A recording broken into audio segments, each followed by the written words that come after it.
कल भाजपा ने बिहार को बंद करने का आह्वान किया। कई जगह तोड़फोड़ किए, आने जाने वालों को जाने से रोका।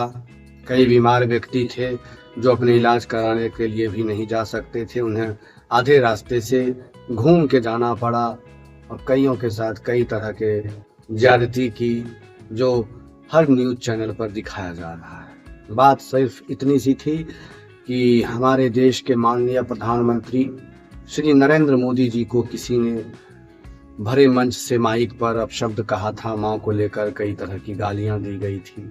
इसको लेकर बवाल हुआ, पर जिस शख्स ने गाली दी थी वो शख्स आज जेल के अंदर है। उसको जो सजा मिलनी थी वो मिल चुका है। उसके बावजूद भी इस तरह की घटनाएं क्यों हो रही है, इसके पीछे का कारण क्या हो सकता है?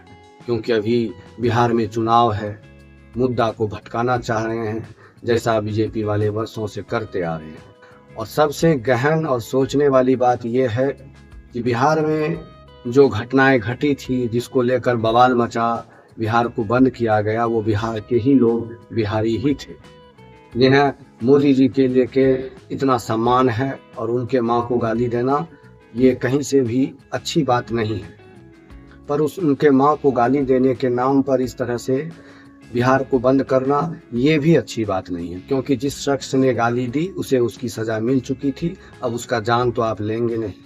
पर कभी आपने नहीं सुना होगा कि बड़े बड़े शहर मुंबई, दिल्ली, गुजरात जैसे शहर इस तरह से कभी बंद हुए हों। क्योंकि वहाँ पर अगर एक दिन बंद होगा तो अरबों की मार्केटिंग बंद हो जाएगी, अरबों की कारोबार को धक्का लगेगा। पर बिहार में अगर बंद होगा तो यहाँ मछली पालन, मुर्गी पालन, ज़्यादा से ज़्यादा लोग छोटे मोटे कंपनियों में जो अपना गुजारा कर रहे हैं या कोई सरकारी दफ्तर जा रहे हैं, उन्हीं तक को हम ठेस पहुंचा सकते हैं। वैसे छोटे छोटे दुकानदार भी यहाँ पर प्रभावित होंगे, पर गुजरात जैसे शहर में, अहमदाबाद हो या फिर मुंबई हो या फिर कोई और भी मेट्रो सिटी हो, वहाँ पर इस तरह का आज तक कभी बंद को लेकर सुनने के लिए नहीं मिला है। जब भी बंद होने की खबर अगर आती है तो वो बिहार से ही आती है। दूसरी बात कि बिहार के लोग, जो बिहारी दूसरे प्रदेशों में काम कर रहे हैं, उनके साथ ज्यादती होती है, उनको माँ बहन इकट्ठा किया जाता है, उनको लेकर मोदी जी ने आज तक कभी एक शब्द नहीं बोला। आज अगर मोदी जी के माँ के बारे में किसी ने गलत बोला तो वो कहीं से भी जायज नहीं है। पर बिहारी जो उनके लिए खड़े थे और अपने घर में ही दरवाज़ा बंद कर रहे थे, तो कभी मोदी जी को उन बिहारियों के लिए भी बोलना चाहिए जो यहाँ से रोजी रोटी कमाने, मजदूरी करने पर किसी दूसरे स्टेट में जाकर अपनी माँ बहन की गाली रोज सुनते हैं। और आज उनके लिए जब पूरा बिहार खड़ा है तो मोदी जी को भी उनके लिए एक शब्द बोलना चाहिए। जब बिहारियों को मुंबई में पीटा जाता है या तेलंगाना में पीटा जाता है या और भी कई स्टेट हैं जहाँ पर कि घनघोर बेइज्जत किया जाता है, पर उसको लेकर हमारे बिहार के वासियों के दिल में कभी कोई दर्द नहीं उठता।